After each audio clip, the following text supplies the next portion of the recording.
இப்ப பாருங்க, எண்கணிதப்படி ஒவ்வொருவருக்கும் திசை எப்படி அமைய வேண்டும் என்று பார்க்கலாம். எப்படி இன்ட்ரெஸ்டிங்கா இருக்கா? எண்கணிதப்படி ஒவ்வொருவருக்கும் திசை எப்படி அமைய வேண்டும் என்று பார்க்கலாம். எழுதிக்கங்க.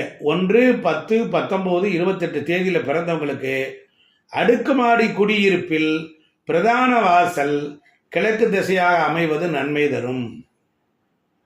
1, 10, 19, 28 கிழக்கு வாசல் நன்மை. அடுத்து 2, 11, 20, 19, 2, 11, 20, 28 அந்த 19, 28 இல்லை 20 வரைக்கும் சந்திரன் ஆதிகளில் பிறந்தவங்களுக்கு மேற்கு திசையை அமைவது நல்லது. ஏன்னா சந்திரனுக்கு மேற்கு தானே, மேற்கு திசை இருந்தால் அவங்கள பேலன்ஸ் பண்ணிடும்.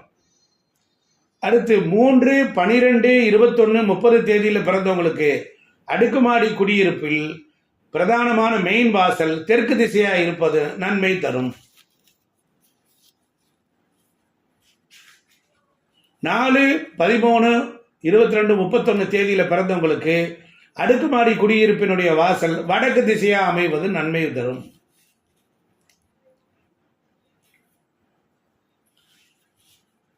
5, 14, 23 தேதிகளில் பிறந்தவங்களுக்கு அடுக்குமாடி குடியிருப்பினுடைய பிரதானமான வாசல் கிழக்கு திசையாக அமைவது நன்மை தரும்.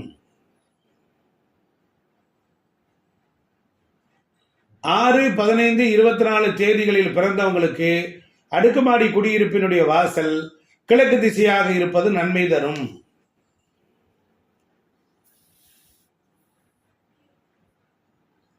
7, 16, 25 தேதிகளில் பிறந்தவங்களுக்கு அடுக்குமாடி குடியிருப்பீர்கள் பிரதானமான வாசல் தெற்கு திசையாக அமைவது நன்மை தரும்.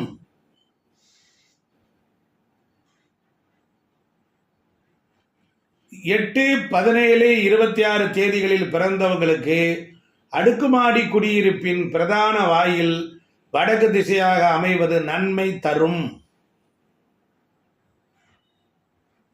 9, 18, 27 தேதிகளில் பிறந்தவங்களுக்கு அடுக்குமாடி குடியிருப்பின் பிரதான வாயில் மேற்கு கிழக்கு திசையாக அமைவது நன்மை தரும்.